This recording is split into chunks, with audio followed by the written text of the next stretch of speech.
How you doing, Marcus? Fine.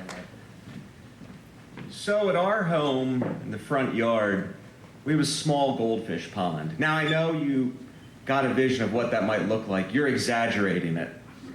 It's more of a sinkhole with water in it. But nevertheless, over the past several years, it's given us a lot of pleasure. We have some goldfish in it, the occasional frog. It's a nice little pond, and we enjoy it a lot. So one day, a few years back, my wife and children returned from my mom's house. My mom had inherited some fish from another goldfish pond. And they show me the bag, and there's 3 little goldfish there. And then there's a 4th fish. And I saw the warning signs right away. The fish had whiskers. Fish people know them as barbels. And I said, that's a koi.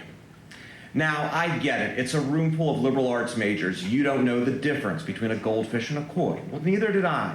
But I learned. You see, a goldfish will only grow to the confines of the pond. Matter of fact, they don't get any bigger than 10 or 12 inches. Whatever that feature is, and I don't know what it was because I'm a liberal arts major too, a koi will grow forever, up to 36 inches or more in this very, very small fish pond. Now, for a while, we didn't worry about it. We put the fish in. It got along very, very well with the other fish. But it grew, and it grew, and it grew. We named it the Meg after the movie The Megalodon that was out. Truth be told, it was more like Flipper. It was really, it was a friendly fish. And we all got along with the Meg, and we enjoyed the Meg. But it grew, and it grew, and it grew. Then one spring day, my wife's out doing yard work, and the Meg has flipped onto the grass, and it is flip-flopping around.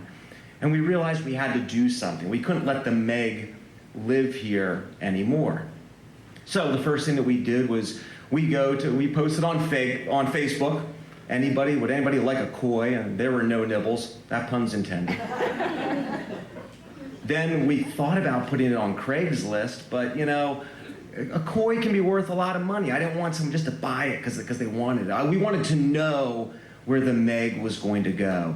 And so my wife and I decided to find a proper pond that we could maybe rehome them to. Now, this is the point of the story where I'm not sure if I'm telling you about a crime or not.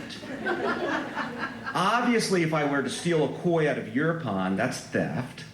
And if I were to abandon my child on your front porch, that's abandonment. But putting a koi in somebody else's pond, we weren't really sure, so we decided to behave as if it might be a crime. Now, my wife was taking a summer class at Millersville University, so she'd call me up. She's like, there's a lot of goldfish ponds here.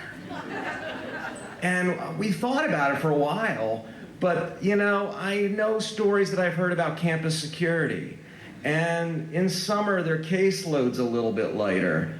So I said no. Now, there's a local restaurant, maybe you're aware of it, where you cross a beautiful bridge, and there's dozens and dozens of koi there. Carla said, you know, we're being recorded. It rhymes with Moxley's. Let's just leave it at that. And I said that would be the perfect place for the Meg. And so I went to the manager. We decided to be straight up honest, and we're like, this is a gorgeous pond. Would you take the Meg? And the manager goes, I would prefer you didn't. Now, there's 2 kinds of people in the room right now. Some of you are like, well, I wonder what happened to the Meg. And others are like, well, he didn't say no. So the following Saturday, I'm at home, my wife's on the couch, and she falls asleep, and I'm flipping channels, and I come to the best show you want to find if you want to be inspired to commit maybe a crime, Ocean's 11. And there's that scene where Carl Reiner's like, so Danny, you're going to go in, you're going to do all this, you're going to take all the money, then you're just going to leave. And George Clooney goes, well, yeah. And so I was thinking, am I just going to take this fish right to Moxley's and put it in the pond? Well, yeah. So the movie ends, I go upstairs, I put on black jeans, I put on a black turtleneck baseball hat. I go out and I thought maybe catching the Meg would be hard, but it turns out when the fish is this big and the pond is this big, it was pretty easy. So I get the Meg and I put the Meg in the bucket. Now, I had done my research. Moxley's on a Saturday night closes at 11, so I thought it'd be a ghost town by 11:15, which tells you how long it's been since I closed down a bar. So I go and I get in the parking lot and I realize at 11:15, like, there's still a lot of people just hanging out at Moxley's. Like, what am I going to do? Then I realized there's two kinds of crime in Ocean's 11. There's the sneaking down the elevator crime, and then there's the just bold in your face, this is a con crime. And that's the one I decided to commit. So while there were a couple drunks hanging out on the bridge, I walked right up to that pond with my bucket of the Meg, and I poured it right into the pond. And the guy looks at me and he's like, what are you doing? And I said, I'm rehoming a koi. And he's like, it's kind of late. I said, you have to do it when they're sleeping. It's less stressful. And I turned around and I walked away. I drove home. I walk in the house. Turns out, even when you're married this long, you walk in the house after you've been gone at midnight. My wife's sitting bolt up. She's like, where were you? I said, I took care of the Meg. And she goes, what were you going to do if somebody said anything? Did you have a story ready? I said, hon, I always got a story ready. Thank you.